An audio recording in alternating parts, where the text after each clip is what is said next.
Emotional intelligence is increasingly important in today's world. When you look at competencies required for key jobs in today's marketplace, you almost always see a requirement for emotional intelligence. This is especially true for leaders in all organizations. Various assessments of emotional intelligence have come into the marketplace in recent years, and they all end with the question, now that you have an assessment of your emotional intelligence, what should you do next? How can you improve your ability to manage your own emotions and to influence the emotions of others? A bit of history regarding emotional intelligence. In 1990, Peter Salovey, now president of Yale University, and Jack Mayer, University of New Hampshire psychology professor, published a journal article identifying emotional intelligence as a series of abilities. These included the ability to identify, use, understand, and manage emotions in yourself and in others. Dan Goleman in 1995 wrote a best-selling book which popularized emotional intelligence. After Dan's book, the idea of emotional intelligence caught fire, and people in schools, profit and nonprofit businesses, government, military, and all types of organizations generated a demand to know more and to find ways to improve the management of emotions in work and at home. In 1999, Peter and Jack and their colleague David Caruso, they asked me to publish their test and to help them find ways to make the knowledge of emotional abilities useful to people. I worked with them and co-authored the certification first for the multi-factor emotional intelligence scale, also known as the MEIS, M-E-I-S, and then later for the updated version of the assessment called the Mesquite, which stood for Mayer Salovey Caruso Emotional Intelligence Test. More importantly, I identified an innovative way to help people use the knowledge and emotional intelligence to better their lives, to help them to be the best possible version of themselves at work and at home. This process is known as the Emotion Roadmap. I began to look at the Emotion Roadmap as a series of questions, a thought process that was designed to help people think through what was happening to them emotionally. Over time, as I work with them, I realized that in a lot of my interactions with leaders, high-level leaders, as well as middle managers, supervisors, and just anyone in general that I might be working with, I found that smart people often were stuck when they had emotions that were strong inside themselves, that were holding them back from making decisions, that were creating uncertainty, doubt. There was a lot of concern about what was happening internally, and if they were working with somebody else, sometimes they were very worried about what they might need or think they had to say or do in terms of how it was going to impact other people's emotions. These other people might be people that were loved ones. It could be something in the home, or it could be somebody at work, somebody that's really important to you, like somebody you report to, or a peer, or a senior vice president in another part of an organization that you might have to deal with, and you were worried about the emotional impact of what you were supposed to get done in terms of how it would be heard or experienced by the person you needed to talk to or deal with. So I began to realize that if you were stuck and emotions were somehow at the root cause perhaps of why you were stuck, that it impacted your ability to problem solve. Excellent critical thinkers got stuck when emotions were involved, I found. So I began to think about how Socrates might deal with this. I was always intrigued with the idea that Socrates helped people to uncover really interesting beliefs that were at the root of some of the things that they said or did. And he helped them to process through a series of questions, where those beliefs came from and whether they were really founded on rational thought. Now, Socrates did it in a way that often made people upset, and I didn't want to do that. So I began to think, well, perhaps I don't want to do it exactly like Socrates did, but maybe I could combine some of the things I thought were important to deal with helping people solve complex, challenging problems, or maybe opportunities that they were challenged to get done, by looking at just the focus on emotions. So I said to people, tell me your situation. Now, these are often clients. I ask them, tell me about your situation.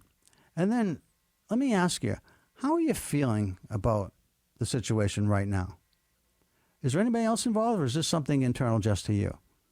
If it was more than them, I say, well, okay, if there's more people involved, who actually is key? Who is key to what's involved? And once I identified a couple of people perhaps that were key as well as the person themselves, I'd ask them, okay, tell me how each of the key people also are feeling about the circumstance or situation, or what you're afraid that they might feel when you present what you need to present to them. So we'd get a current state. And then I had been trained over the years in change management or transformational change, and I had learned that you want to think about change as identifying the current state and then creating a compelling vision for a future state. Part of what helps change to work is having a real compelling and somewhat clear vision of what you want to change to. Having said that, when you think about what you want to change to, I ask them, what feelings do you want to change to? So if you're feeling something right now that's confounding you, causing you to feel doubtful or uncertain about how to proceed, and you're worried about the feelings with other people that you need to negotiate with or deal with, and you know, or at least you have a pretty good guess about what the others are feeling as well. I realize it's hypothetical, but you probably know somewhat about what you think they're feeling, and it's probably somewhat accurate. But you always want to realize that it may not be accurate, but still, you want to start with a hypothesis that you can test. So you identify how you're feeling and anyone who's key, how he or she or they is feeling. Then I ask, what would be ideal to feel? So it's current state and future state. What would be ideal to feel for you and for each of them? Might be different, may not be the same. You know that I like to talk about the idea that feelings, current feelings, are a good example of a current feeling that people can identify with is anxious. So if you're feeling anxious and you want to feel confident, how do you get there? Now, that's an example that most people can identify with, because I think there are many times in life that most of us, if not all of us, feel anxious and wish that we could feel confident. Now, lots of times the stakes aren't high and we just proceed and we hope for the best. But sometimes the stakes matter quite a bit. And it's very consequential what's going on. And so we really want to get this right. And so I ask people, if you're feeling anxious, this is an example of how this works, and you want to feel confident, how do you get there? And one of the things that I built into the model, into my roadmap, was this idea of appreciative inquiry. Now, appreciative inquiry is not something a lot of people know about, but it's this idea of recognizing and building on previous strengths. That's a part of it. And so I'll ask a person that I'm coaching or working with, trying to help, if you're feeling anxious and you want to feel confident and you're really, really worried about it because this is a really important event for you, let me see if I can help you by asking you this question. Do you remember any time in your life, in your past experience, recent or a long time ago, where you also felt very anxious, and it was, again, a very important, consequential circumstance that you were dealing with? Again, it might be very different than what you're facing today, but nevertheless, the feelings were similar, and it was very important to you also. And if somebody can remember a time in their life where they had been anxious and became confident and realized that at the time, because of the way I asked the question, they didn't know that they could become confident, but they actually were able to make it happen, something internally changes for them. Something changes in the way that they start to feel like this may not be as impossible as I first thought. This actually might be doable, because if I look at my past, I was able to do this before. Not the same circumstance, the situation is very different, but the feelings were the same. Now, I will ask my next question based on appreciative inquiry. Is there any way that you could take what you did back then and make it useful for right now? Is that a possibility? Often it is. Now, what happens in that moment when I ask the question that way is people process it, and they begin to, instead of feeling helpless, feel a tiny bit hopeful. I ask them to tell me about the circumstance. And as we explore what they did in the past, I ask them to see, is there a takeaway here that you could use in this current situation? And I help them with that.